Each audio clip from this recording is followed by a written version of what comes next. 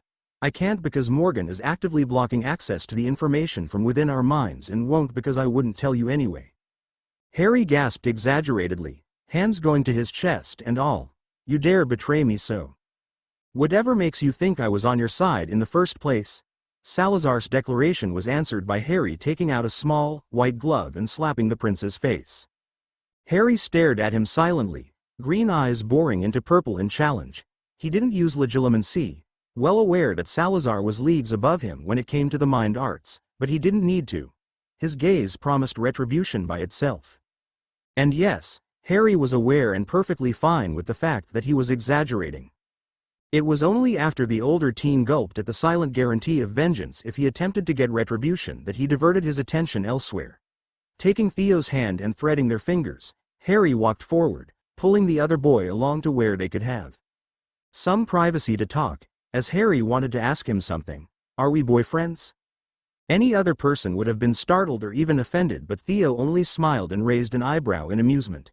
Well, we are boys and we are friends, Harry. You know that's not what I meant, Harry said with a pout. You kissed me in the chamber, twice. And we hold hands, cuddle and kiss each other's cheeks, but we did that before. I just don't want to leave anything in the air. Theo's amused smile turned into a soft one and Harry couldn't help getting lost in his eyes. Even in the dusk, the unusual dark blue of his eyes was bright and intense, and the sounds of the water falling down the fountains and the fragrance of the garden made Harry feel like he was in his own personal heaven. His heart leapt in contentment when Theo drew him into a hug and then murmured against his ear in the warmest voice he could manage. Be my boyfriend, Harry. And Harry swooned. Okay. His knees went a little weak and his face flushed, and Harry realized that he was so in love with the boy in his arms. And when he nodded, because Theo was the only person capable of truly rendering him speechless, he was rewarded with a kiss that made him forget they weren't the only ones in the world, much less the garden. When they got back inside the castle for supper, neither of them tried to hide their smiles.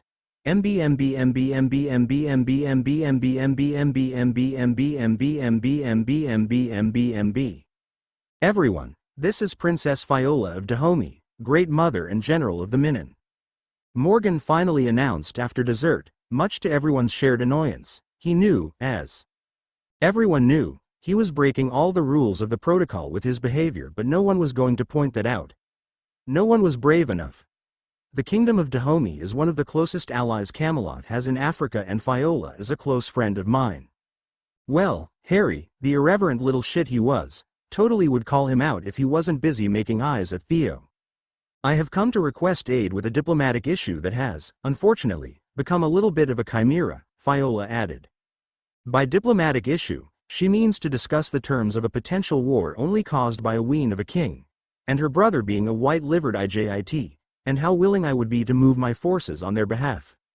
I'm hoping that your presence alone will be incentive enough to desist. If they are past a certain level of idiocy, they may need a slightly more forceful approach, don't you think? Commented Harry, adding his 2 nuts. Viola gave him a look. Violence is not always a good answer. That's true, Harry agreed with a benevolent nod, but when well applied, it is an efficient solution.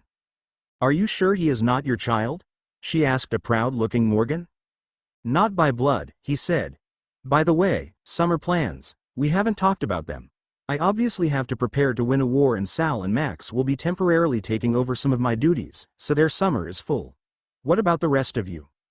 Arthuria wants us to help her and a friend prove the existence of some weird creature, and I got a petition from the Overlord Emu, asking for suggestions on how to psychologically terrorize Australia, Harry said as he handed a surprisingly clean piece of paper with only a bird foot stamp on it to Morgan. They said Australians are getting complacent, so they want to show who the dominant species is. And don't forget our lessons, Theo reminded them, making the teens groan. Politics and economy lessons were absolute nightmares. The discussions about everyone's plans for the summer soon gave way to new topics. Harry was impressed how they covered everything, from the prices of tea exportations to the apparently unavoidable global extermination that would happen when the world entered a new millennium.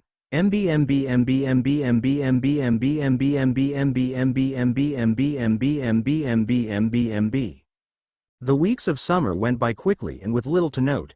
Harry's endeavors with the emus had been a success, especially once Theo's suggestions gave fruits. Originally, the emus were only planning on flexing their species' superiority, but thanks to the Slytherin's influence, it had eventually turned into a whole scheme with dominion as the ultimate goal. Australians may have been used to giant spiders. Harry wondered how Ron would react to a visit, and all types of unbelievable animals, but even they weren't prepared for the horror of an organization of vindictive non-flying avians. Harry surveyed the map for the Down Under country while tapping his fingers against his chair. His contacts indicated that the Muggles were making initial contact with the Kangaroos' Council, and they couldn't let that happen. Sure, the emus were powerful enough to take them separately, but both groups together would prove to be too troublesome together. Harry was confident that the emus could likely take them, but he knew that the losses would be too much. With little choices for allies, Harry made a petition of aid to the Uruguayan cows and the Venezuelan capybaras. It was accepted. 3 days later, Australia was theirs. Chapter end notes. Told you it was short, so, like it, hate it? Let me know. Just to be clear, no Australians, emus, capybaras or cows were hurt here, and if they were, you can't prove it. Cleans mouth with a napkin. See y'all when I see ya. Status SUSFU Chapter Summary. Where the Weasleys receive a howler, Hermione is a mastermind, and there's fluff. Chapter notes. Yo yo yo, who that be? Yes, here I am, bringing you a new nice, but short chapter for your enjoyment. I had it done days ago, but y'all know, life gets in the way. I also procrastinate like the best of them. For now, enjoy. See the end of the chapter for more notes. Mind break 20. Arthur Weasley never thought he and his family would be personally invited to Castle Camelot for something as relatively casual as a Sunday lunch, as casual as lunch with the king can be. Arthur by himself has been in Camelot before, of course, in his position as head of the Misuse of Muggle Artifacts Office. His direct contact with King Morgan was pretty limited, but in his personal opinion, the young man wielded his own brand of polite lack of interest with a grace and elegance that Malfoy could only dream to achieve. Arthur did strike a conversation with young Lord Nutt, who ended up being the complete opposite to his late father in all the good ways. The fact that the invitation was addressed to his youngest son, well, that was an altogether different matter.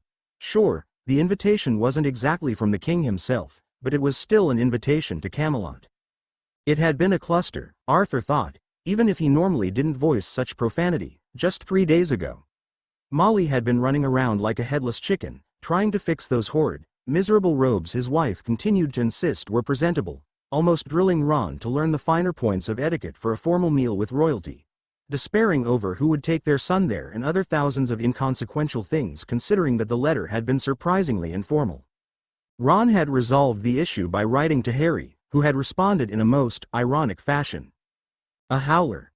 Ronald Amadeus Donatello Bilius Weasley, what is the meaning of this? I had thought. The invitation was clear enough in its instruction. I do surely hope everyone else is listening now, or it's not a cow that I will have but the whole Merlin damned farm. It's a casual lunch and tea party because Morgan wants to meet all my friend and their families as the overprotective dad brother he is, so no fancy overcomplicated table manners, no unnecessary posturing and no dressy robes, which yes, includes those 1400s ones that you moaned about in your letter, because Teddy would surely set you and the person who made you wear them on fire just for being an offense to fashion. Just come in everyday clothes and you will be fine. And for sake, yes, you can bring your whole family, that's the whole point. Ginny, honey, Peyton sent us a missive. The merpeople have been doing their required routines without fail. They're scared of disappointing you and earning your ire. I'm so proud of you. Also, Ron, Hermione asked me to remind you to finish your homework. Platonic hugs and kisses to y'all. And with little fanfare, the howler gave Ron a big smooch before bursting in flames. And that was that. And thankfully, it was before their trip to Egypt. Win-win situation. MB. Hermione was a vindictive person. It was probably the least known aspect of her personality, what with being the type of person who didn't, usually, go out of her way looking for revenge. Granted, when she did, she could be decidedly, but subtly, vicious. No one suspected that she was the one to give Harry the idea to send Professor McGonagall the toy mouse. In this case, she was getting revenge on her parents for once again refusing to let her indulge in her short-lived but intense desire to eat chocolate. And how was she able to get revenge? Well, it would have been easy enough to convince her parents that there was no need to attend to Harry's invitation to Camelot. It would have also been the healthier option for her parents' sanity. After all, who knows what kind of otherworldly insanity occurs inside the castle with her best friend living there and the king enabling him? So she accepted, enthusiastically, getting picked up in a magically altered Rolls-Royce that shortened the trip from London to wherever Camelot was. "Excuse me," she called, drawing the attention of the knight that was escorting her and her parents to where Harry and the rest of them were. "Where exactly is Camelot situated? In reference to Muggle Britain, I mean." "Somerset." That startled Hermione, who was about to ask if it was a coincidence or if the location was planned, but was interrupted by loud cheers. And indeed, as the group stepped to one of the outer sections of the castle, Hermione saw, she wasn't sure if she expected it, but she somehow was surprised that she wasn't as surprised. Sir Mason and Sir Callahan were dressed in classic burlesque outfits, fighting with balloon swords and trying to keep their balance on a rope suspended several meters above a pit filled with burning charcoal. Harry was on the opposite side from Hermione, frapped over a throne of wood and laughing like a megalomaniac while slashing a whip in the air and laughing like a maniac. The Overlord Emu, Lawrence, Hermione thought their name was, sat beside Harry on their own throne. There was a long table with ostentatious quantities of food, some of which she didn't recognize. She spied a plate full with a pavlova that was probably Theo, who knew she had been wanting to try it for a while, and some other exotic-looking dishes. She barely glanced at the agglomeration of redheads, easily identified as the Weasleys, as she tried to find the members of the royal family.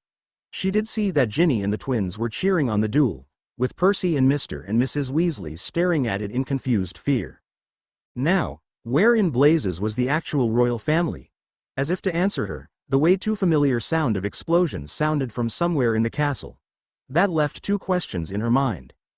First, where did the explosion come from? Second, why did none of the knights or guards look alarmed? They actually looked oddly fond, come to think of it. And actually, there's a third one. Why was she getting used to explosions, if she never really had to deal with them, Seamus notwithstanding?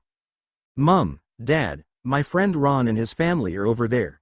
Can we go say hi?" Secretly, she delighted with their looks of terrified confusion. For a moment, Hermione felt she understood Harry just a little bit better. MB. Harry looked up from his letter when there was a knock on his door. "Harry." There was a pause. "Harry, I respect your privacy by knocking on your door, but I reaffirm my authority as your parent coming in anyway." Just a second later, Morgan charged into the room, using a battering ram to break the door. "What are you doing?" Harry looked at him and then at the ram. "How long have you wanted to do that?" "To you specifically?" "Ages. I do this to Sal and Artheria all the time," the man said with a self-satisfied grin. "You know I am a teenager, right? I could have been playing with my Willy for all you knew." Morgan shrugged even as he took a moment to fix the door with swift movements of his wand. "There's a very specific set of wards placed in rooms that would stop anyone from entering if the occupant is masturbating or something along that vein." Harry blinked at how blasé he was with the topic, and then raised an eyebrow when the king actually looked sheepish and even a little embarrassed and mortified. "They were placed a couple of years ago after I accidentally walked in on Sal. Twice." Harry ugly snorted. He could imagine their horrified expressions, mostly Sal's. Morgan would probably just blink, smile in that all-knowing way of his and then leave, content with the chaos and trauma he created, and their possible reactions. Although the knowledge of the wards was very useful, if not for other reasons than knowing there was something to ensure people's privacy. Granted, if he was honest with himself and he wasn't already Theo's, he really wouldn't mind catching an eyeful of Sal. "Harry, stop thinking about my brother's penis and come here. I have something urgent to tell you," and that got Harry's attention. Morgan never said that anything was urgent. Important, sure, but urgent was another matter. "I'm also giving you the talk now. If someone else did in the past, their explanation will be inferior to mine." Harry didn't acknowledge the last part, simply going to sit on the other side of the settee where Morgan had already made himself comfortable. "So, who's going to be unalived? Did you just, never mind. I just received word that someone escaped from Azkaban." Sirius Orion Black, a follower of Voldemort and a mass murderer, somehow broke out of the prison and somehow made it back to Britain. The general thought seems to be that he is after you. Perhaps it was cynical, but he was not surprised at all. Why? Morgan grimaced and answered. He is your godfather. He is also the one who betrayed your parents to Voldemort. There was a crack of something breaking as Harry momentarily lost control of his magic. He regained control remarkably quickly, enough that at least he knew he wasn't about to go. Kaboom! What's going to happen now? Hogwarts should be safe enough that I don't have issues with you going, but the Ministry is going to handle most of the problem. With my leaving to Africa in 2 days, Salazar will be acting as Prince Regent and Max will be working with him as he does with me, as well will be my main line of communication. I'm going to advance my plans for stabilization faster than I first wanted, so Arthuria will be off Hogwarts for some time attending functions in my name and the Circle will be performing tasks that I need done in the rest of the holdings of the Empire. Harry understood what he wasn't saying easily enough. Do you think Teddy and I will be okay? Morgan smiled gently and beckoned Harry. The boy leaned forward and then let himself be manhandled until he was comfortably snuggled against Morgan's chest. He felt safe. Theo and you will be safe at Hogwarts and you are both very capable of protecting yourselves in the worst situations. Keep your cane close, though, and I will keep an eye on our bond. If anything too bad happens, I will come to protect you. Harry felt a pair of lips pressed against his hair and let himself melt just a little more in the embrace. Thanks, Dad. The title came out with no embarrassment. Harry probably wouldn't say it often, but there was no doubt Morgan acted like a dad more often than not. The man chuckled. Speaking of Dad, we're having the talk now. Harry felt dread, at least at first.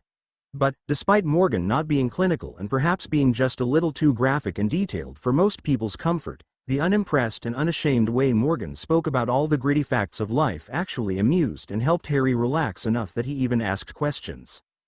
It was nice having a competent adult around. Bonus scene. Theo and you will be safe at Hogwarts and you are both very capable of protecting yourselves in the worst situations. Keep your cane close, though, and I will keep an eye on our bond. If anything too bad happens, I will come to protect you. Harry felt a pair of lips pressed against his hair and let himself melt just a little more in the embrace. Thanks, Mom. Morgan chuckled. You little shit, he said fondly, and then proceeded to fling Harry out of the window. With love, of course. Chapter end notes. As I said, short, but finally, 3rd year, OMG, this will be fun. So, let me know if you like with a comment, subscriptions, kudos, anything and everything. You. Take care, everyone, and also, happy Pride, hail papayas. Chapter summary. Theo didn't usually regret spending time with Harry, but maybe they really shouldn't have gone to bed so late, not that he would ever admit to making a mistake out loud, of course. Still, at least they got to the Express with enough time. Alternatively, papayas are good Dementor repellent. Chapter notes. I'll tell you the truth. I don't know what I was on when I was writing this, but I want more. It's been a crazy few weeks, NGL, but at least I will have a lot of free time to write, because. See the notes at the end. Smiley face. See the end of the chapter for more notes. They were late. And Theo hated being late. To be fair, they weren't actually late, so much as they were on time, and that meant that the majority of the parents and their children were at the station. Theo preferred being inside the train at least an hour before departure, so he would have time to pick a compartment at his own leisure. Granted, it was also his fault that they were late in the first place. Why Theo had convinced Harry that it was a good idea to spend the majority of the night before stargazing wasn't really beyond him. He enjoyed Harry's company, his wit, sarcasm, and pure randomness. He felt warm at how the other boy would fixate his attention so fully on Theo as he spoke about constellations and the phases of the moon, and its effects on potions' ingredients, and how all of that actually translated to alchemy. They ended up waking up late enough that they arrived at the station with basically everyone else. Unfortunately, his good mood didn't last until then, and being surrounded by people when he didn't mentally prepare himself for it made him feel irritated and anxious. The prickly, cold feeling in the tips of his fingers was starting to feel more like stabs, which only contributed to his already frayed nerves. Not that it showed, of course. With the exception of his family, no one could see through his mask unless he let them. Teddy. Harry murmured worriedly. Well, other than his boyfriend, that's it. Most compartments are full, but there's one that is empty. We can go there. It was actions like those that showed Theo that Harry earned the right to see through him. He didn't want to be surrounded by people, and Harry delivered as best as he could. He knew the other boy had trouble identifying the minds of people, much less their position in the surrounding space, but he appreciated the effort. The compartment Harry guided him to was, as promised, thankfully empty. The boys went in, and Theo thanked whoever invented the shrinking charm for the fact that they were carrying their luggage in their pockets. Theo contented himself with charming the door with a simple protection spell so that it would only open to their friends before taking advantage of Harry's distraction as he looked out of the window to sit on his lap. To his credit, Harry just let it happen, simply humming both contentedly and in question when Theo buried his face in Harry's neck and interlocked their fingers of one hand. Your fingers are very cold, the Gryffindor mused out loud. I'm awakening my magical inheritance and today is a bad day, both because of it and because I'm just mentally not there. I'll make sure to keep everything quiet. Theo nodded and raised his head to peck Harry on the lips in thanks. And hold me. Your magic always makes me feel better. Harry moved Theo's hands so that they were on his lap and covered them with his own. Theo felt light waves of powerful, warm magic run and massage his hands, and he let himself sag against Harry. The stabbing sensation in his fingers dulled almost immediately, and he could feel his own magic interacting with Harry's own in a welcoming manner. Theo drifted off, then, finally allowing himself to relax.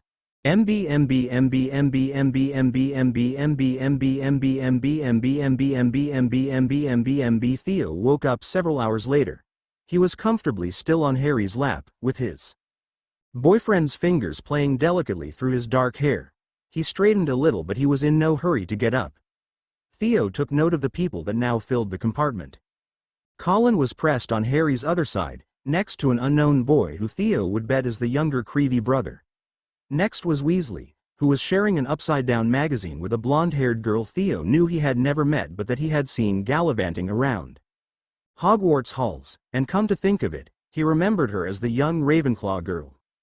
Dancing on the table during the Golden Trio's impromptu concert last year, on the other side were Granger, Weasley, Boy, Longbottom and Blaise. What are you doing here? I missed you too, Theo. Or should I call you Teddy? Theo noted the slight slip of soft Italian accent, something that only happened when Blaise felt at ease. Only Harry calls me that. Only I call him that. The other Slytherin boy raised an eyebrow in amusement and feigned a sneer. You are becoming one of those couples now. Sickening. I almost prefer having to deal with Draco on my own. Your opinion is unwanted and disregarded. I can see past your deflection. What has the Prat gotten his parents to buy him now? He says he got to meet Celestina Warbeck during the summer, Blaise said with an eye roll. I mean, I believe him. His gloating just makes me want to throw him out of the window. Why don't you do it? Weasley, Boy. Theo is going to need a way to identify them in his mind. And no, first names were not an option, asked. Witnesses, Theo and Blaise answered simultaneously. Then get rid of the witnesses too? Everyone turned to look at Dennis with mixed disbelief and surprise. He stared back at them innocently. Harry, my heart, we're adopting this child, too. Well, duh. Haven't I a choice? Dennis asked. Not in this matter. If Harry is the dad, does that make not the mom? Longbottom asked. We do not conform to the heteronormative expectations of the average family, Theo said with a sneer, making Harry snort. He kissed him on the eyebrow, barely above his glasses, this time earning bubbling giggles from Harry. The groups continued to talk, tease and generally enjoy the ride, sharing their expectations for the year and how they spent their summers. Hey, does anyone else feel like it's suddenly very cold? Weasley, girl this time, again, how to differentiate them, asked suddenly, feeling a shiver go down her spine. Theo? Harry asked. It is not me. My magic is under control. The air changed completely. Theo could feel the very energy around them be saturated by a chill that had nothing to do with the nearing autumn and more with the frosting sensation of fear and dread he used to be very familiar with. Being so close, Theo felt more than heard or saw Harry gasp. The others were shivering now, but Longbottom and Weasley seemed to be the worst. The lights seemed to dim slowly as if the shadows wanted to swallow them. In the scare light, the group saw a bony, long-fingered hand set itself on the window that faced the train's corridor. Dementors, Blaze mumbled. What are Dementors? Colin asked in fear as he pulled his brother closer. Dark CR creatures. They are supposed to be in Azkaban, Neville stuttered out. Everyone, act like papayas, Harry ordered. What? Harry, what do you mean to act like papayas? Hermione jumped to ask. There's no time, act like papayas. Dementors get confused by papayas, Luna explained as she canalized her inner tropical fruit. Everyone, do as Luna is doing and act like a papaya. Harry insisted once more. How do you even act like a papaya? Ron screamed. ACT like a papaya.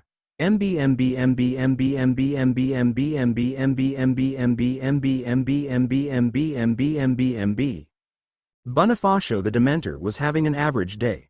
The weather was cold and dreary. Their credit agent only called 3 times this morning and their favorite Mexican telenovela was airing a new episode later that night. For now, though, they glided through the train in search of the escapee from Azkaban or a delicious soul to consume. Whichever they found first. Bonifacio the Dementor hoped it was the former since they weren't interested in random souls at the moment. Leaning slightly on the glass, Bonifacio the Dementor opened the sliding door and poked his head inside to see. Bonifacio the Dementor jerked back when they saw the papayas just laying there. They didn't like papayas. It wasn't like their peers, who hated them, but Bonifacio the Dementor wasn't fond of them, anyway. Papaya's shape was awkward and their insides were filled with all those small and ridiculous seeds that looked like small pearls. And they smelled gross and just, suffice to say, Bonifacio the Dementor didn't want to mess with the papayas. Admittedly, the onion, the aubergine, and the rambutan were interesting, but they were not paid nearly enough to get close to the papayas. Huffing in disgust, Bonifacio the Dementor closed the door and kept on searching for escaped convicts. MB. Ron, what part of acting like a papaya you didn't understand? Harry asked in exasperation as soon as they were safe. I was trying, okay? I have never acted like a tropical fruit before? As opposed to any other type of fruit? Hermione asked incredulously. Blaze held back a snicker of amusement. Granger, you were acting like an onion. At least he got the fruit part right. Neville was a very convincing aubergine, Luna added with an appreciative smile at the sandy-haired boy. So Hermione and Neville both acted like vegetables? Colin asked. Theo shook his head. No aubergines are fruits. They are fruits. Theo raised an eyebrow as more than one person asked that. Below him, Harry snorted. Next thing I know, you all will tell me that you think tomatoes are not fruits as well. They're not. Theo sighed as proceeded to enlighten them with the basic knowledge of botany he possessed. He really should have kept napping. Chapter end notes. Again, I don't know what I was on, but I want more. Also, I hope you like Bonifacio the Dementor.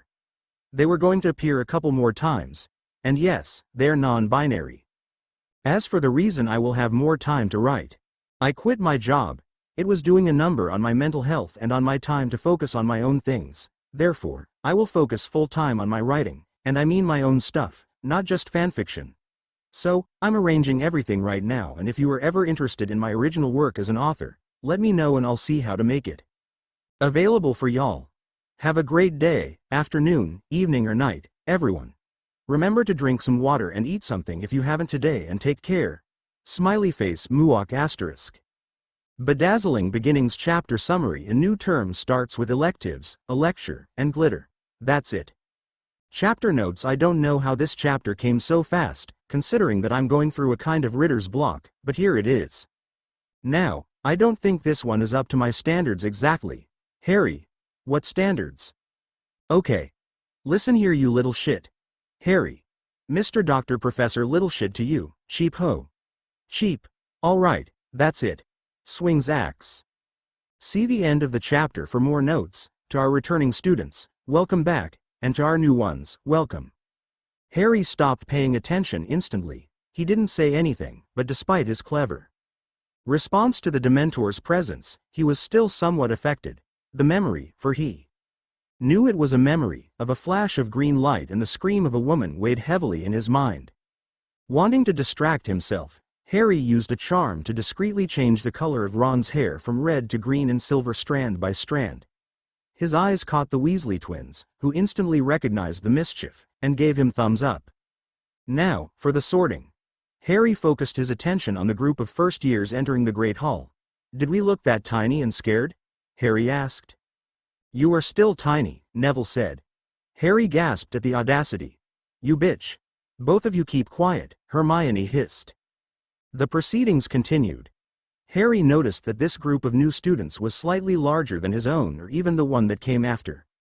Yawning, Harry considered the pros and cons of conjuring the illusion of a boulder falling on Snape.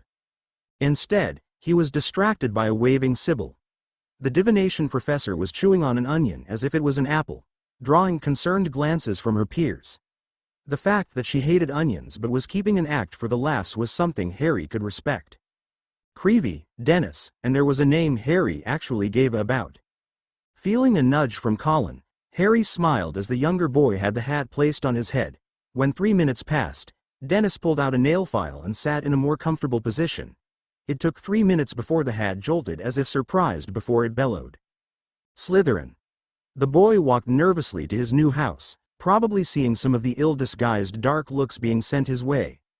Harry was willing to leap from his table and start chopping heads, but then he noticed Teddy signal Dennis to join him in Blaze, and that was that. No one would be stupid enough to antagonize Dennis if Teddy took him under his wing, even if he was a Muggleborn.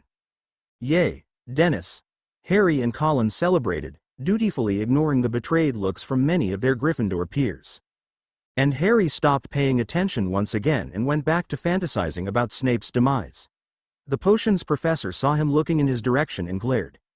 Harry kept smiling, though, unaware of the almost cruel edge his smile had taken or the quasi-malicious glitter of his green eyes. Snape suddenly looked quite concerned.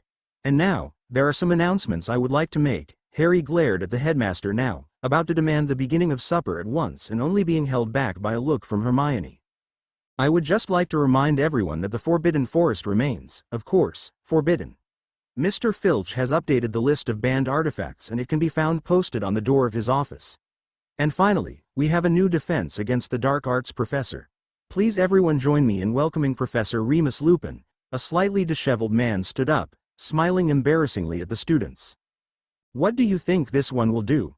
Harry asked conversationally. His name means, Wolf Wolf, Ron added with a snicker. Now, Dumbledore continued. You may have noticed the Dementors around the grounds. No shit, Sherlock, Harry exclaimed, imitating Malfoy with scary accuracy. 10 points from Slytherin and detention for your cheek, Mr. Malfoy, Dumbledore declared, ignoring the splintering protests from the Slytherin table. Recently, a dangerous man escaped from Azkaban and the Ministry speculates that his target is here in Hogwarts. As a means of protection, Minister Cornelius Fudge graciously decided to lend some Dementors to secure the students' safety. Dumbledore was very proficient in sarcasm. Harry would give him that. I advise everyone to carry some papayas around to ward them off. With that out of the way, let us start the feast. Finally, came Malfoy's voice again. Harry looked at the Ravenclaw table and nodded at Luna, who answered with a wink. Make that 20 points and 1 week of detention, Mr. Malfoy. MB. Harry heaved a sigh when he saw Hermione among the group moving to the first class of divination. Since they were still walking in the same direction as Harry went to his first runes class, he pulled her back a little by the hand. Didn't I tell you that divination would be a waste of time for you? And I told you that I'm perfectly capable of judging that for myself, Hermione retorted. I'm sure it will be a very fascinating class. It is, when you have the talents for it, Harry said. Are you implying that I don't have the talent for divination? Precisely, Harry deadpanned, not at all cowed. Most students who take divination do it for the easy O's because the professor allows them it. To truly get something out of that class, you need some specific talents or gifts that you simply were not born with. You will end up frustrated because there is no method for learning divination like there is for transfiguration or potions, and what little you could learn, it wouldn't be enough to be useful. Harry, I think I'm perfectly capable of learning divination.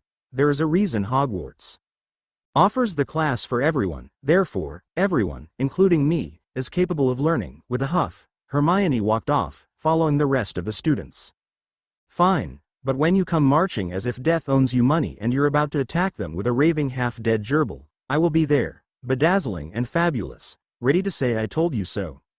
With an overly exaggerated huff, Harry turned to walk with all the grace of Blanche Devereaux toward his own class, until he was pulled by the arm into an empty classroom.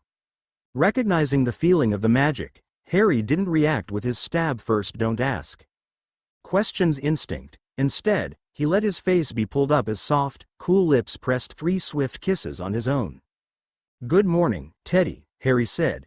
"Good morning, Agra." Harry pressed his face against Teddy's neck and breathed the subtle scent of jasmine tea that clung to his clothes in contentment. "Missed me?" Got used to kissing every day during the summer. Teddy peppered kisses on Harry's hair before they separated. The pair walked toward the Runes classroom in relative silence, holding hands. It made for a sight when the other students saw them. Famous and likely insane Harry Potter and the Slytherin Ice Prince made for quite the dichotomy, even if they were complementary, for those who knew them. Teddy's fellow snakes, with the exception of Blaise, who greeted them with a short nod, were subtly glaring at him, averting their gazes when the not heir turned his attention to them. Harry giggled and didn't pay them any mind. "I wonder what type of runes we will start with." Harry started and whipped his head to stare at Hermione. "Are you serious? Language? English? Turner or charm?" Teddy asked, rudely interrupting Harry. "Turner," she said with a shrug. The students only had to wait a few more seconds before the classroom door opened and they walked in. MB. Harry sat with Theo, Hermione, and Blaise at one of the tables as the ancient runes teacher, Professor Babbling, started her lecture. Runes are, simply put, symbols that compound an alphabet.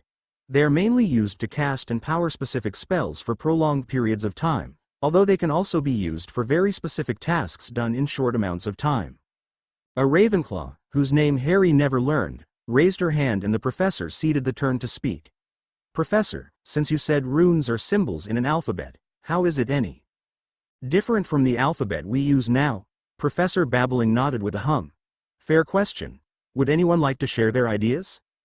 Harry noticed that all the other students were looking at each other questioningly. Signing dramatically, he decided to be magnanimous and decided to answer. "So, Lorena, may I call you Lorena? Thank you. I'm Sue Lee," she tried.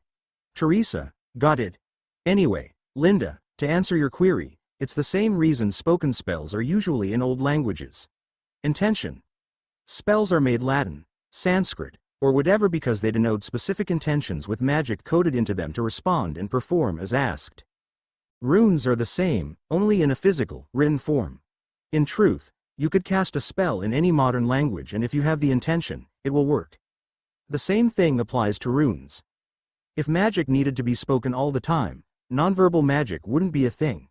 It's simply easier to perform when spoken and even easier when it's in a language that describes intention more clearly. Harry took out his wand and pointed above his head, closing his eyes to focus. Confetti. A shower of harmless bits of paper shot out from his wand and rained over the people in the room, astonishing everyone, including the teacher. "Excellently explained, Mr. Potter. 10 points to Gryffindor for both the lecture and the marvelous use of modern English for a demonstration." Professor Babbling beamed for a moment and then returned her attention to the class. "If there are no more questions, please open your books on the 4th page. We're starting with the more common Norse runes. Alphabets. MB. Admit it," Harry told to Hermione as they entered their common room. "Shut up. Not until you admit I was right, because I was right." Harry plopped down on a love seat and stretched. "Actually, wait." Harry procured a small palette with red glitter cream. "Ron." The boy quickly and efficiently applied the makeup around Harry's eyes, but not before delicately applying a couple of strokes of eyeliner, taking special care to make it look classy but irreverent. Thankfully, Harry's eyelashes were naturally long and thick, so he didn't need mascara. "That's a very pretty color, Harry. It really brings out your eyes." "Thank you, Hermione. At least your taste seems intact. But anyhow," Harry straightened his back and with all the bumptiousness of an obvious politician, said, "I told you so." To Harry's perpetual amusement, Hermione looked a moment away from using Neville as a blunt weapon. Chapter end notes. So, hopefully, you liked it? it made you smile a bit today? A few things to say. First, I'm changing the rating from T to M. Been a bit overdue, I think. Just in case. No, I'm not writing smut on this particular FIC. I think I might do some one-shots, both within this universe and AUs. If you want to see how good I am with smuts and you like Steric, I have a one-shot just for you. Second, I'm working on something like a bestiary of creatures from different countries for a personal project. If you have suggestions of cryptids or horror stories that are popular wherever you are from so I can research them, I'm all eyes. Also, did y'all read the Not Pot Chronicles by Amaryllis 39 and Miss Emra? The writing is great, the story is nice and the art is amazing. I first the first two, so I'ma catch up later.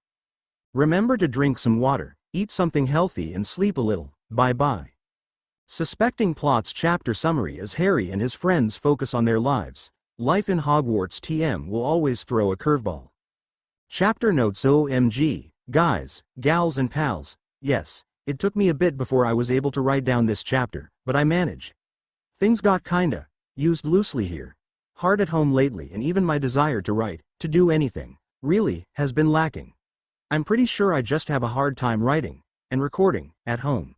I definitely need to see about getting a space for writing and recording 'cause home, it ain't it. Might become a stripper for a while, why not? Shrug Harry. Get in a shape that isn't flabby jelly.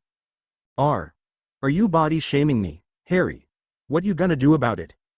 Are you really asking me that? Harry, point taken runs. Anyhow, here's a new chapter. Yay. Enjoy, chases Harry. Theo pops up. Theo. Since he forgot, Claus wants to give a shout out to I Like Crows LMFAO. They? Thank you for letting me know.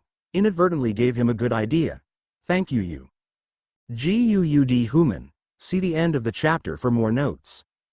Harry took the last bite from his warm treacle tart with chocolate ice cream and then turned to look at Ron. Okay. Sugar Plum. What's your deal? Sorry.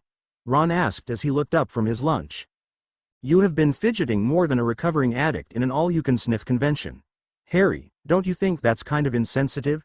Neville asked from his side of the table. Yes, I do. So, Ron, Harry pushed. Ron sighed and answered. Well, there are two things. Scabbers has been acting weird lately and I'm afraid he's going to die soon. And then, we were doing divination using tea leaves and mine showed me a grim. What's a grim? Ginny asked. A magical beast that looks like a dog, which is said to be the companion of death, Harry answered absently. It means I'm going to die. Ron cried out before shoving a spoonful of pudding into his mouth. At least Harry thought he had his priorities straight. Ron, I'm sure there are other explanations, Hermione said, trying to assuage his worries. Exactly, Ron. The grim is an omen of death or catastrophe but not for the person who first sees the symbol but for someone linked to them, Harry added. You're not going to die and nothing bad is going to happen to you. Only to someone you know. Ron stopped eating for a moment, letting that sink in. Merlin, Charlie. He's working with dragons, or, Bill. I have to send them a letter or a bloody army. Do you think Madame Pomfrey would go to Romania and Egypt to keep an eye on them? Of course, she will.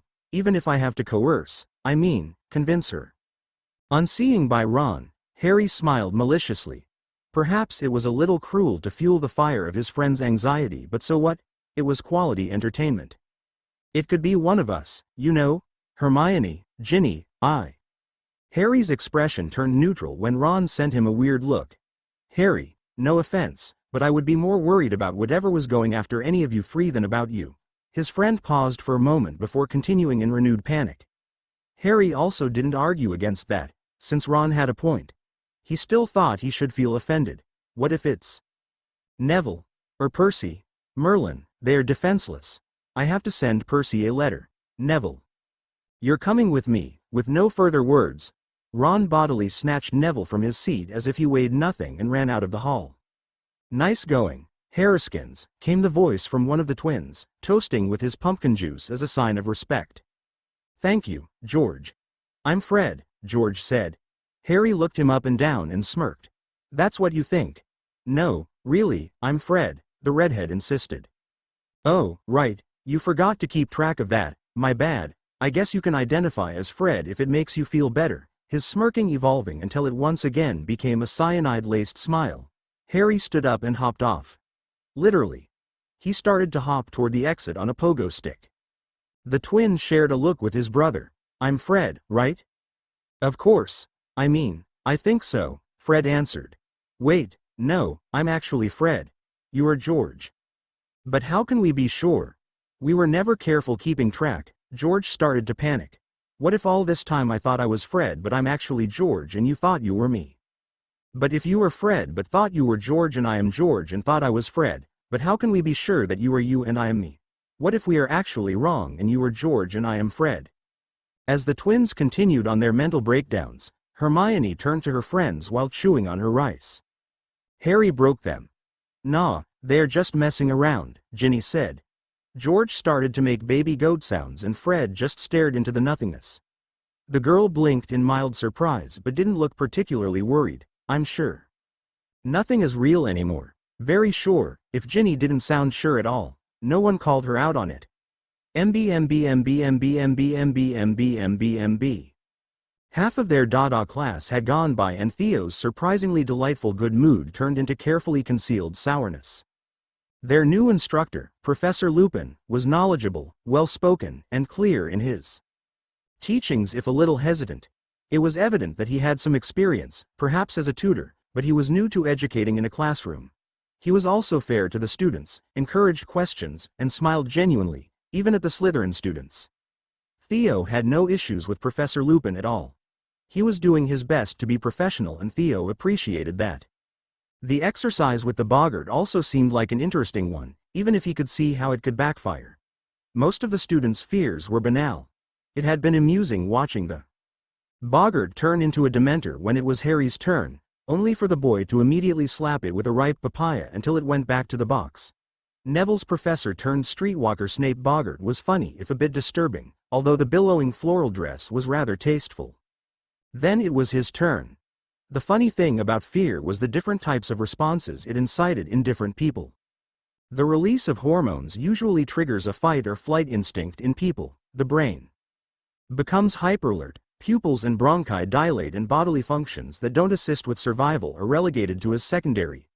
Though, occasionally, even full paralysis might be the unfortunate response. Theo's usual reaction to fear was tamer than even most adults could hope to achieve, especially for a 13-year-old boy. It was less a result of trauma and more of an emotional sort of conditioning he had developed living with his cousins. His brain was just wired to take in the things happening around him and process them at least 50% faster than average, allowing him to react accordingly. To startle Theo was not easy, and his reactions to fear were always unfailingly rational. With one exception. Any reminder of his father incited anger. Seeing him, even if he knew it was just a boggart, that guaranteed violence.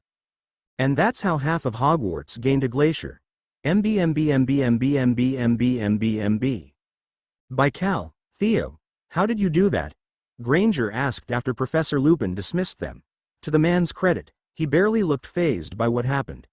You used neither your wand nor did you cast a spell, but the magic was outstandingly powerful.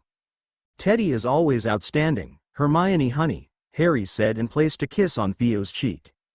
Are you an elementalist? Weasley asked. Bill told me about one he works with. Elementalist? Indeed, Granger, and yes, Weasley, I am one. To answer your question about what an elementalist is, tell me, what types of magic do you know? Types? Like light and dark? Theo shook his head lightly. Light, dark, and gray are more similar to disciplines, and transfiguration, charms, curses and the like are branches. Types refer to the source of the magic. As Wixen, you and I use the natural magic that belongs to this world. To this plane of existence. Yes, it is produced by our bodies but it is the magic that originates here. Now, even. Among Wixen, there are those who develop special talents. The Pendragons have all been powerful mentalists for several generations, so all of them are capable of using mind magic to levels beyond anyone else alive. There are people who are born as metamorphagous. Individuals who can change their physical appearance on a whim in any detail they wish. Elementalists are similar. We can harness one of the 4 basic elements and sometimes we have a specific affinity for an aspect of that element. Are you still with me? Granger nodded, easily following along. Theo thought she was a good listener. What is your element? Water, with a ridiculously powerful affinity for ice. Is it rare being an elementalist or having any such gift in general? She asked. Theo didn't answer immediately, frowning as he thought how to best answer. Having gifts, as you call them, not that much. It is often present in the lineage of some families, but it is common enough for special talents to manifest out of nowhere on just about anyone, he explained slowly, organizing his thoughts. Some are innocuous enough. A talent in a particular branch of magic, or simply more powerful magic. Abilities, like being an elementalist, a mentalist, a parselmouth, a metamorphagus, those are absurdly rare. Some studies show that such unique talents appear in one of every 100,000 people. I dare say my brother and I are the only elementalists in the country. We're probably no more than a dozen in the whole empire. The conversation about Theo's abilities as an elementalist continued until they reached the Great Hall. Seeing as they had the rest of the period free and all of their pending homework was completed, the teenagers continued to talk. At some point, food appeared on the table, giving everyone a chance to snack and hang out for a short while. MB. Harry tuned out the talk among his friends, knowing the information they were speaking about. The tranquility of the almost empty Great Hall was refreshing. The additional classes, while not overly challenging, did consume more time than Harry had first expected. The time, though, was enough for Harry to allow himself a moment to think about the serious Black situation. Harry had asked for any information about Black's abilities that Morgan had available, which seemed to be taking a lot more than Harry expected. It wasn't that he was going to go out of his way to hunt the man down. Harry, knowing his luck, firmly believed he would encounter Black soon enough. Letting his mind go blank, Harry relaxed for a moment. He was barely aware of the hand that started to massage the back of his neck lightly, the cold fingertips and feeling of magic letting him know it was Teddy. It was peaceful. Too peaceful. Eyes snapping open, Harry pulled out his wand. Your cat. The wood changed and turned gunmetal gray. Harry then wielded it, frowning when he heard the light clangs of something hitting metal several times as he blocked the projectiles. By instinct, Harry ducked his head just as a stream of glacial cold energy passed above him. When he stood back up, half of the Great Hall was covered in ice and snow, and their assailants were nowhere to be seen. By the Morgans' frenzied dancing, what was that? Hermione yelped. Expression set in an incongruously serious mask, Harry observed the projectiles now laying on the floor in front of him. Sighing, Harry picked one up. I think I may have an idea, he said eventually, turning around to show them what he was holding. It was a feather. Chapter end notes Looney Tunes outro song, and that's all folks. I hope you enjoyed the chapter. Just so you know, I'm dropping a bit of a surprise on the 25th. Sue, if you liked it, let me know. Your comments feed my spirit like cookies feeds my belly. By the way, I did a little Easter egg to one of my current favorite writers on this site. I'll give you a shout out if you know who they are and what the egg is. Have a great day, afternoon, evening, or night, everyone. Remember to drink some water and eat something if you haven't today, and take care. Short twerk. Broken Wood chapter summary. Never poke a sleeping Harry. Chapter notes. Guess who's back? Back again. So like. I don't even know what to say. Gaze. I have not been super well, I guess. I've been trying to save so I can start going to therapy since I'm kinda sure I have. Depression. Which is hard being the only current bread earner at home. I mean, I might be lazy, but I'm not sure if my almost absolute lack of enthusiasm for anything and everything, not kidding, is that or something else. And I also seem to have myocarditis, so. Anyhow, I got some free time from my current job and somehow I managed to finish one more chapter.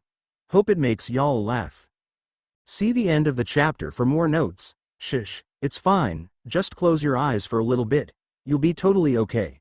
Harry murmured fondly. Everything will be over soon. Angelina was looking at the scene concernedly, probably thinking that it would be better if she stepped in, but also worried that she would be the next target. Smartly, she stayed put. Are we sure this is the best way to go about this? This being the Quidditch practice session they, Oliver, really, had scheduled at 4 in the morning. It wasn't exactly new. The Gryffindor team has long since gotten used to the strenuous training routine their captain imposed. Even Harry didn't usually protest too much. But 4 in the morning on a rainy Sunday was just plain unholy, which meant, of course, doing something about it. Harry was okay with rocking his untamable hair, but adding eye bags to his aesthetic was not Gucci approved. Did that something have to be strangling Oliver with his own broom? No, it didn't. Was Harry still doing it? Abso-ing-lutely. Feeling like it was taking too much time, Harry tightened his grip. Oliver renewed his struggles until suddenly a loud crack reverberated through the Quidditch pitch and the older boy went limp. The rest of the team stood by in silence. I should have seen that coming, Harry almost absent-mindedly as he let the body slump onto the floor. Oh, Merlin, Harry, you killed him, Angelina Whisper yelled. Let me check. Harry observed Oliver for a moment, leaning down closer, seeming for all intent and purposes like he was going to check his pulse, and then Harry kicked him. No sound. He's dead. Oh shit. He's dead. Oh my god. I always knew you had it in you, Herinsky, commented George while he poked the new cadaver. We have to tell someone, Angelina said in a panic. That was the moment Harry decided to act, slapping his hand on Angelina's mouth to silence her. We needn't act quiet so hastily, Harry said calmly, completely contrasting with the iron grip he had on the girl. You don't need to go around confessing your crime when we can just get rid of the body. Problem solved. Angelina managed to dislodge herself from Harry's hand and glared at him. My crime? You were the one who broke his neck. Under duress after you forced me to get rid of Oliver for your own selfish motives, Harry countered, crossing his arms and scoffing. But don't worry, I'll help you out because I am that nice. Are you gaslighting me? Harry bristled. Don't be absurd, I'm not going to set you on fire. I'm just obfuscating the truth while making myself appear as if I was the victim and laying all the blame at your feet. Harry, that's what gaslighting means, Alicia informed him. That sounds incorrect, Harry said. Okay, then, Katie, Alicia grabbed his feet and head. Angelina, you support them by grabbing him in the middle. Gred, Forge, scout ahead. We're taking the body to the Forbidden Forest. Everyone started to heed his orders, rapidly moving from the pitch and then along the corridors of the castle, all the while Harry sang lowly encouragingly. Don't be suspicious, and yes, Harry was aware of and willfully ignoring the oxymoron. They were climbing a random flight of stairs up a tower when Alicia spoke up. If we are going to the Forbidden Forest, why are we going up the castle? Harry froze along with the other members of the team. Well, obviously I was trying to make it more fun by doing a nice, wholesome, family-friendly team bonding activity, Harry excused himself, putting his hands on his hips. How is getting rid of a dead body a nice, wholesome, family-friendly team bonding activity? Katie Whisper shouted. Harry leveled a glare at her. He sometimes couldn't believe the people he was surrounded by. Everything is possible with the power of friendship and a little bit of imagination, but, honestly, I'm rethinking the whole friendship thing here and I will admit I didn't even have hopes about the imagination part. It's like you guys don't trust me anymore. You killed Oliver, Angelina reminded him with a deadpan look. Yes, because you made me do it and now I'm helping you with the body. All of my actions are being done under duress, Harry said. Whatever response Angelina had was interrupted by a gasp from Alicia, who released the body. The change of weight caught Angelina and Katie off guard, forcing them to also let go of Oliver. Unsupported, the body started to roll down the stairs, gaining velocity as it descended. The teens winced each time they heard the loud crack of the head against stone, or the snap of a likely broken bone. Finally, after what seemed like an eternity, Oliver's cadaver slumped at the bottom of the stairs, a small pool of red liquid forming around his head. What the was that? Angelina full out yelled, forgetting the need for stealth. I thought I felt him move, Alicia cried out in defense. And your reaction was to let him go, said the oldest girl. Bitch, you and Katie dropped him too. Don't pull me into this, Alicia. I only let him go because you scared me, Katie defended herself. Shouldn't we pick him up before somebody sees him? Fred said, making the three girls freeze before they scrambled down. The group made their way down the stairs, quickly gathering up the body. George cleaned up the blood with a short cleaning charm before all of them started to move again. Unfortunately, they were found by someone. Hey, what's going on here? The Gryffindors turned as one, attention settling on a consternated-looking Marietta Edgecombe, who took in the scene with obviously growing horror. Oh my goodness, is he act? Marietta was delicately stopped by Harry when he, chivalrously, chopped her in the throat.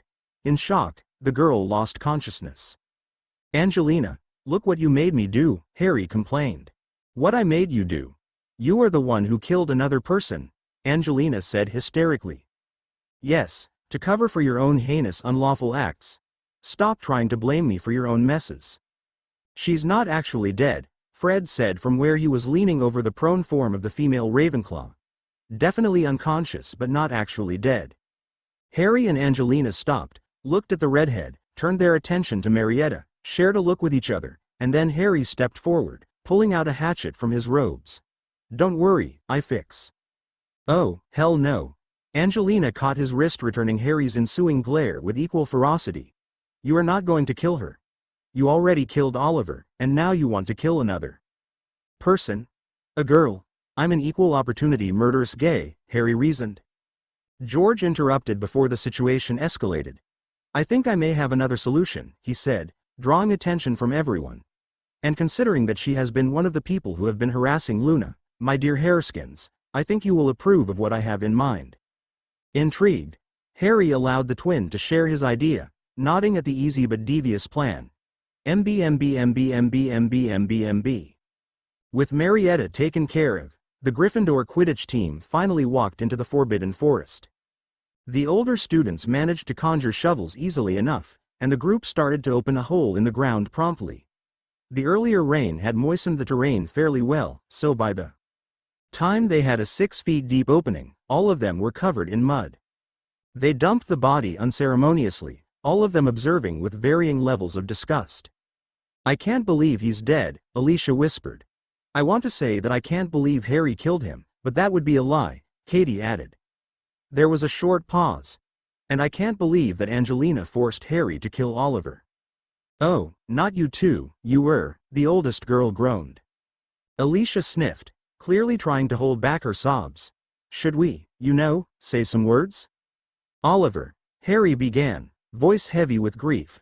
I'm so sorry that it came down to this. I'm so sorry that I wasn't strong enough to stop this from happening. I promise that we will keep training hard, and all of us also promise that we'll try to keep Angelina's murderous tendencies in check from now on. May there be no more victims of her wrath. So mote it be, said everyone else, ignoring Angelina's indignant protest. After a minute of silence, Harry turned back around to face the team. Anyway, I'm hungry. Who wants pizza? I know a place. The Gryffindor Quidditch team stayed in their common room, for the most part acting like nothing happened. The girls looked a bit skittish at times, but no one seemed to suspect a thing so far. Or so they had thought before. Shortly after 6 in the afternoon, Professor McGonagall ordered every student to congregate in the common room.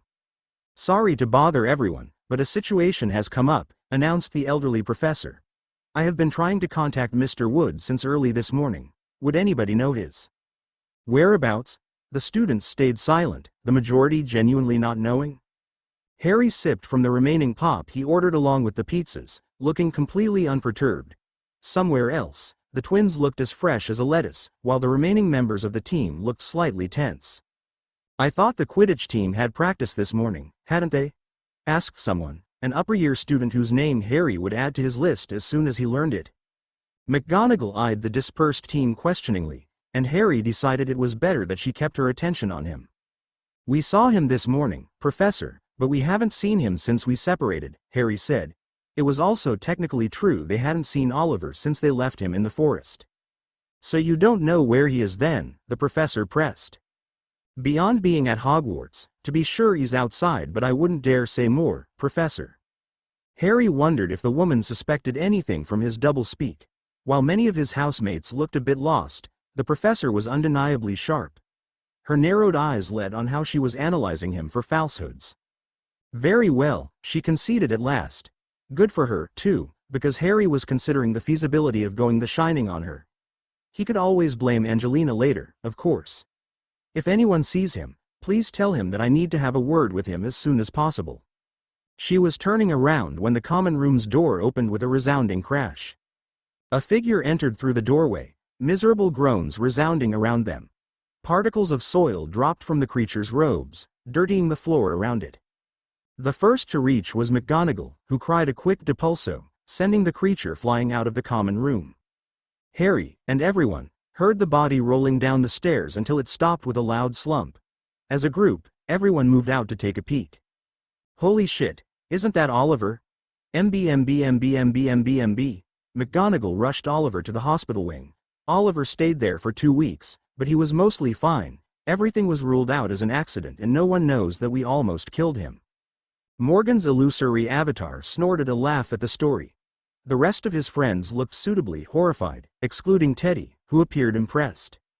All of that only because he woke you up on a Sunday? Blaise asked after a few seconds. Harry crossed his arms petulantly. It was a rainy Sunday at 4 in the morning. It was the 3rd time in a row and I was having a nice dream about Teddy and I dancing. He is lucky he's not breathing through a tube. What if he tries to accuse you?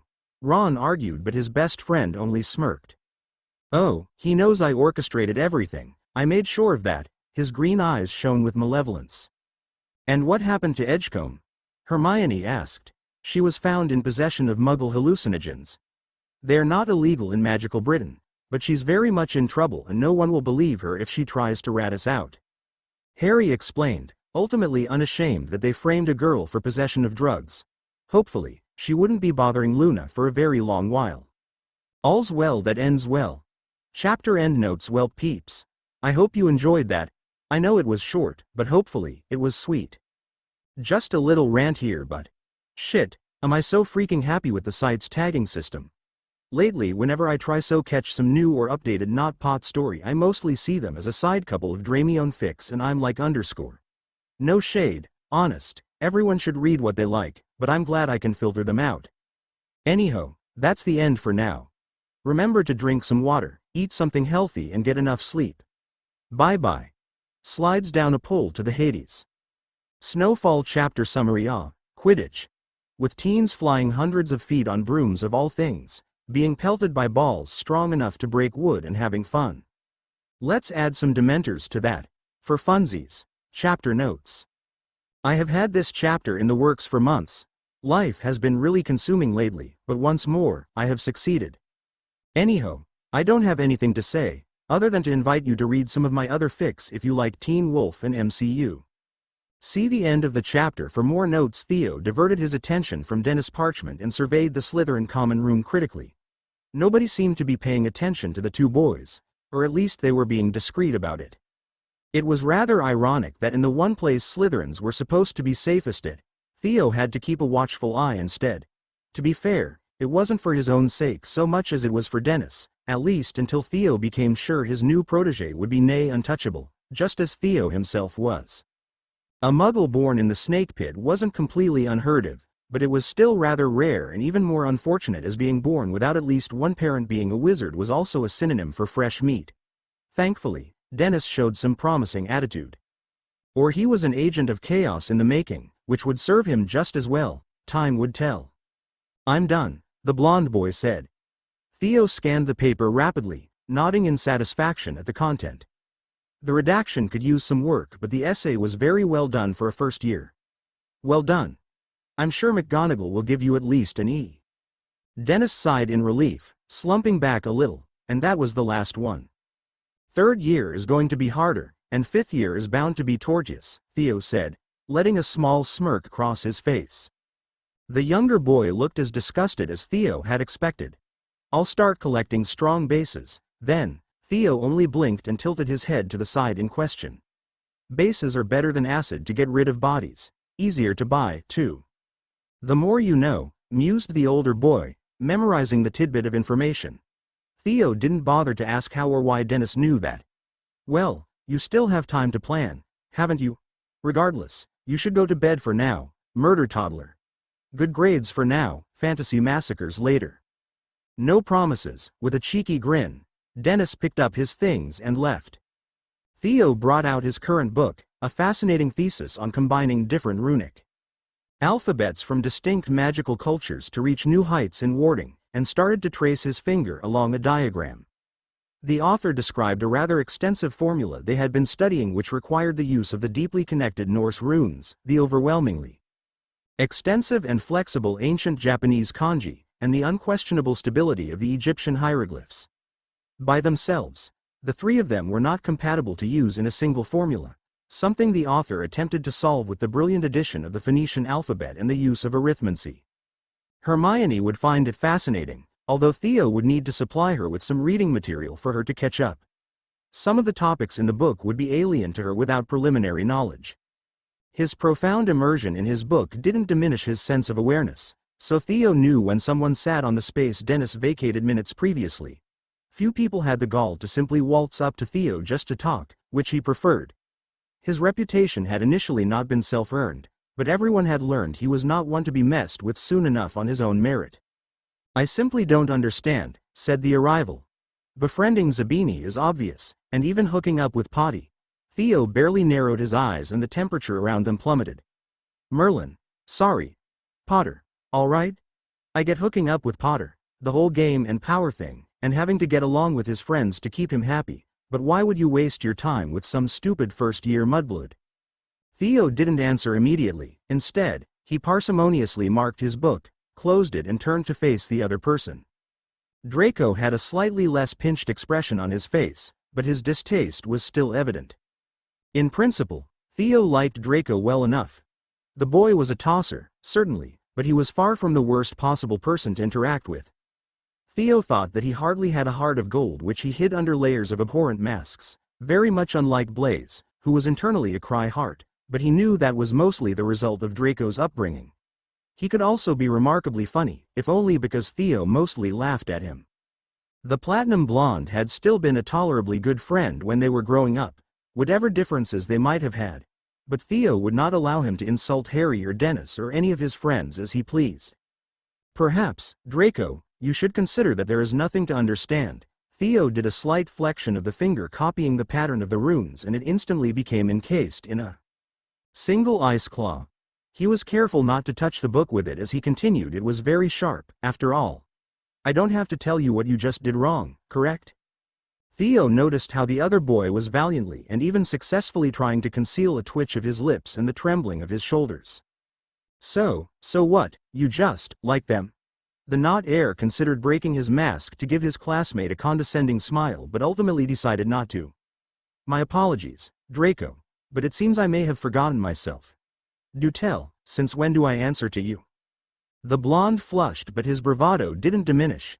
"You are a snake, Theo, whether you like it or not, and your actions and liaisons will affect everyone in the house, and more than that, it will affect how everyone will see you and those you associate with."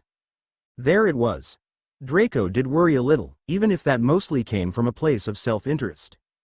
"I would love to see anyone try anything on me or on mine," Theo smirked, a barely there twitch of his lips channeling the edge of a blade in the dead cold of winter.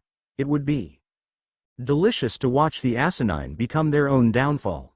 Standing up with grace befitting a member of the royal family, Theo let his face settle into its comfortable display of dispassionate aloofness. Elementals were very in tune with their affinities, and as much of a cliché as it was, they tended to externally display some behaviors that were easily associated with their element. Stereotypes were stereotypes for a reason. With a non-vocal farewell, Theo leisurely headed to his room. There was a monitoring charm on Dennis, just as a precaution, so he would take as much rest as he could. There was a Gryffindor versus Hufflepuff game the next day, and Theo was going to cheer for his boyfriend. Bonifacio the Dementor was slightly worried for their peers. With the lack of convicted criminals around, it was getting difficult to satisfy their ever-present hunger. They also couldn't get close to the castle given that Goatbeard Human usually kept an eye on all of them. Now, Bonifacio the Dementor understood, of course. They knew exposure to their kind was dangerous for some living beings, and humans tended to be protective of their spawns. The issue was that their peers were getting restless and with neither nourishment nor outlet there. Favorite telenovelas finale was 3 weeks ago and they hadn't found a suitable substitute. It was getting worse.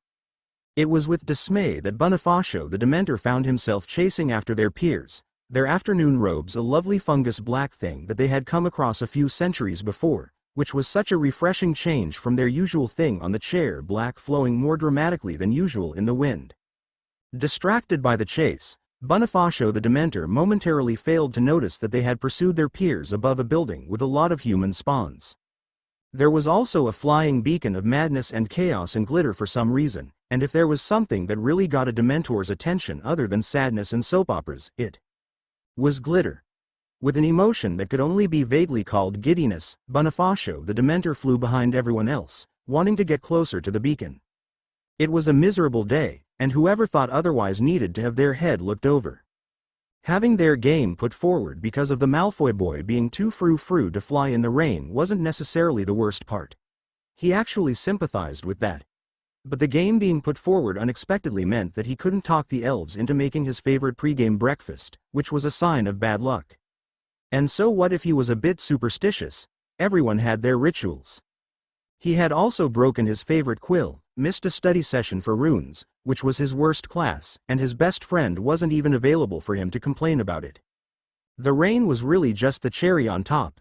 Hell, he wouldn't even mind if Potter caught the snitch, if only so he could get back to his own room and rest. Cedric could only hope. Speaking of Potter, the Hufflepuff thought as a chill ran down his body. He had seen the boy fly up a few minutes ago, but there had been no sign of him since then. And as much of a great flyer that he was, Cedric was still casting worried looks toward the sky. The chill worsened and Cedric noticed that the very air around became darker.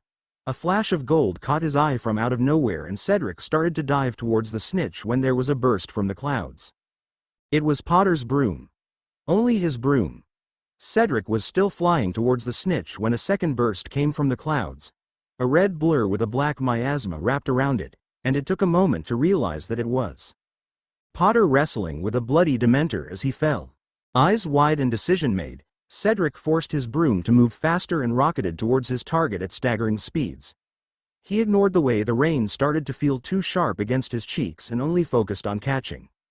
Cedric stretched his arm, the terrible cold forcing his body to tremble almost too much to be safe as he flew hundreds of meters above the ground, but he stayed resolute.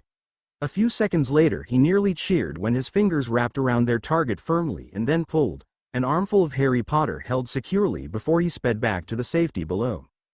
His teammates might scold him for giving up a secure win, but Cedric had his priorities straight. In his relief at saving Harry and his haste in reaching the ground, Cedric didn't initially see the way the rain and the clouds solidified into blades of ice that moved to pelt and slash at the Dementors, or how snow had gathered around both boys, as if wanting to slow their descent.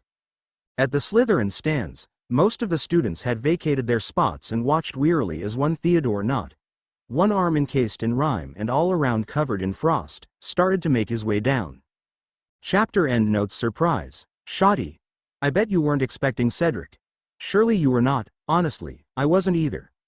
I had something else planned, but this Friday I was on the bus on my way home and it seems Cedric got tired of waiting, because here he is. How will he fit into the dynamics? What is going to happen with him? Will I eat burritos anytime soon? Only I know, and perhaps you will have fun finding out? Until next time, remember to drink water, eat something healthy, go out for some sun and to breath through your nose. Smiley face.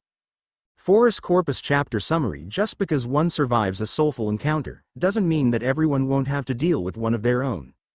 Chapter notes. Sup, gays. Here's me once again with a new chapter. I had fun with many parts of this one and I bet you'll never believe the plot that is being developed for what remains of the third year. It's bound to be about 3 or 4 more chapters, by the way. For now, I'll leave you to enjoy. See the end of the chapter for more notes. Mind break 26. It was the discreet sound of the Song of Ice that accompanied Theo as he made his way towards the hospital wing. The careful hold of his magic was still solidly in place, but he allowed a sliver of his power to manifest in an aura of sheer cold that kept everyone out of his way. It didn't stop some of his friends from following him, though. Ron and Hermione, outstandingly, managed to walk almost shoulder to shoulder at his side when everyone else would have found it, at best, unbearable. Perhaps their own intimidating factor was at play. Hermione's hair looked particularly menacing at the moment and he wondered what it was that made the plant pot Ron was holding so scary. Theo didn't slam open the door of the hospital wing, instead opting for opening them silently with a smooth swish of his wand, but he resolutely ignored the protests of the Hogwarts matron and walked towards what he knew was practically Harry's personal bed. He focused on his boyfriend, noting with delight that his eyes had been on Theo since the moment he walked in. With a relieved smile, Theo closed the distance and hugged Harry. His shoulders slumped as he finally allowed himself to relax before he pulled back, snickering when he felt kisses pressed to his head. His magic shifted as well, bathing the room with the delicate feeling of touching the first snow. "I was worried," Theo expressed, muffled by the fabric of Harry's shirt. "Don't worry, Teddy. My hero in Quidditch uniform made sure to keep me company." Theo finally acknowledged the person sitting at the other side of Harry's bed. Stepping back, which gave Ron and Hermione the chance to tackle Harry with their own affection, he faced Cedric. "Oh, Harry, I was so worried. You won the game and kicked a Dementor's ass, mate. That was so badass." "Thank you for saving Harry," Theo said formally to the older boy. "I know you could have chased after the snitch, but—" "I just did what should be done," Cedric interrupted, "and one game doesn't compare to a life, in my opinion. Besides, I'm pretty sure you were about to use your magic to save him, so Potter wasn't in as much danger." Theo shook his head. "Regardless of the fact, you still went after him and you were in proximity to a Dementor." Theo swallowed, considering his words carefully. "The House of Nott is in your debt for saving my future consort." The Hufflepuff was taken aback, if the way he looked around a little uncomfortable was any indication. "I accept your thanks, heir Nott, but there is no debt between us," Theo frowned and attempted to protest. "I'm bound to my own honor to do what is right." Theo sighed and nodded once. "No debt, but I will still want to reward you." "All right, fine, Theo," Cedric said, realizing he wouldn't win. "You're too used to getting your way." "Which you should already know," Theo answered with faux petulance before changing the topic. "Salazar sends his regards." That comment made the older boy perk up. "I haven't received word from him in a couple of weeks. How has he been?"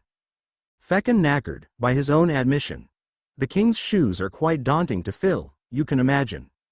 "Perhaps a pick-me-up would cheer him up," Cedric suggested. "He likes sesame cookies, doesn't he?" Theo smiled genuinely at that and nodded. He was glad his cousin had a friend who had actually noticed some of his habits. "I'll get started on those cookies, then. I'll see you around, Theo. Send my love to your family." The boy felt his ears get a little red and his heart skip a beat as Cedric full-on beamed at him before he left with a farewell for everyone. He was absolutely gone on Harry, but Cedric was too pretty for his own good. MB. Hermione woke up feeling strangely light. It was a sensation that would have normally made her question her reality, but early mornings had never been her strong suit, despite what she made everyone else believe. Disoriented, Hermione got up from her bed and went directly to the lavatory, feeling like her bladder was about to burst. The fact that she couldn't find it for almost a minute should have clued her in, but still, her priorities were different.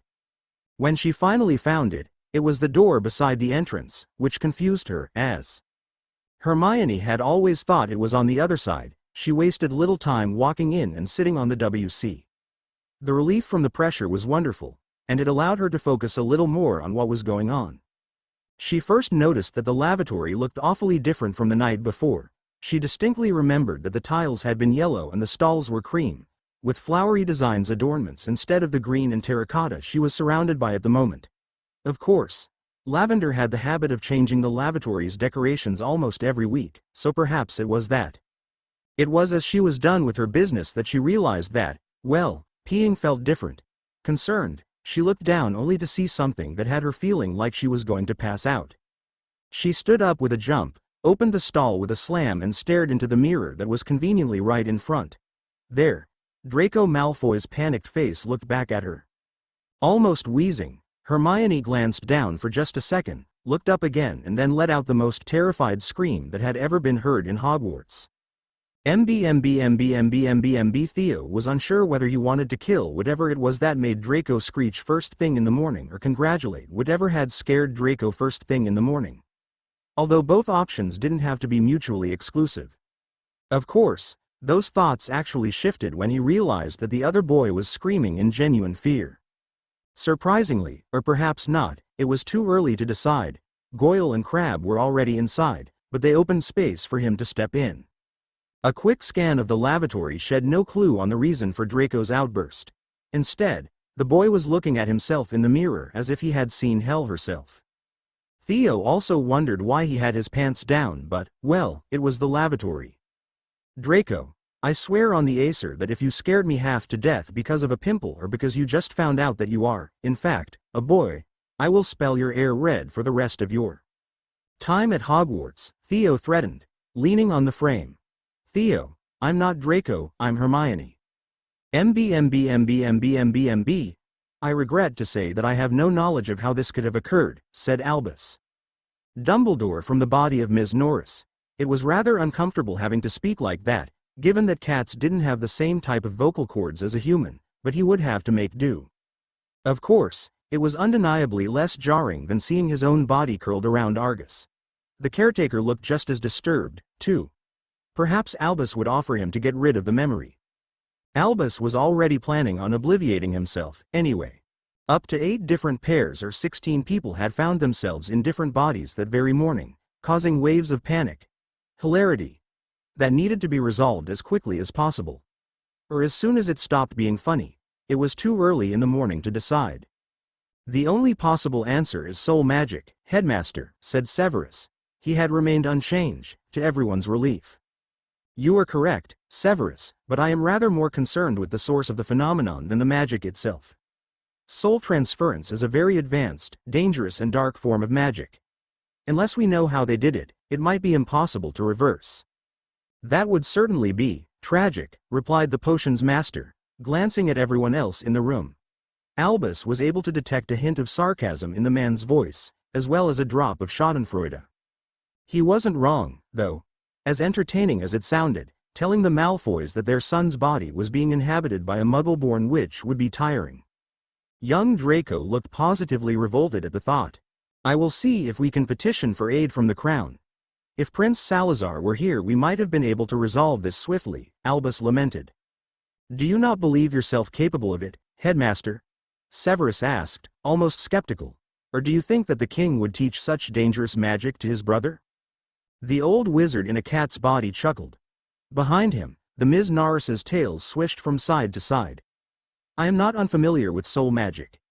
It might take me a couple of days, but I have some possible solutions, although I will need help with circumventing the limitations of this body, Albus said. And regardless if he would, the Pendragon's talents would have been beyond useful for this. In another part of the castle, Harry was running his hands over the stone walls as he tried to pinpoint the source of the soul magic. Harry hadn't just felt it the night before, he had been the original target of it. He remembered how this sleep had been interrupted by the feeling of being torn vertically in half. Such an insidious, intimate attack had left Harry almost unable to defend himself before his instincts kicked in and his long, arduous hours of training allowed him to expel the foreign power. Unfortunately, soul magic was finicky and capricious. Only a true master would have been able to stop it and dissipate it. Perhaps they could even track it down to its source, and Harry was no master. He had instead interrupted and twisted it, both into itself and away from him, which had resulted in an accidental soul transference. The problem was that, to reverse it, Harry first needed to know what, exactly, whoever it was tried to do in the first place. The boy had his suspicions, but he needed to ensure. There. Hurriedly, the young Gryffindor made his way to a room deep in the dungeons of the castle. With his steps silenced and his wand and a knife in hand, Harry opened the door to the room where the original soul magic came from. His cautiousness turned unnecessary, as the space was devoid of nearly every sign of life at first glance, at least until he examined the floor, where almost imperceptible pieces of some type of lustrous, black rock remained, along with a single pair of green and brown feathers. Chapter end notes. I always planned to do a body switching chapter or two. If you didn't think it was bound to happen, well, shame on you. Now, usually people realize they switched bodies either by their surroundings or because they somehow first look into a mirror, but not here. Me? I thought, what is the most shocking, trauma-inducing and invasive way to do a body-switching reveal? And eureka. Also, yes, we already know about Wormtail, and of course there's our friends, the Dementors, but it seems like Harry is dealing with another mystery as well. Care to guess what it is? Anyhow, I hope you enjoyed. Remember to drink some water, eat something healthy, get some sun and of course, leave me a comment if you like. See ya.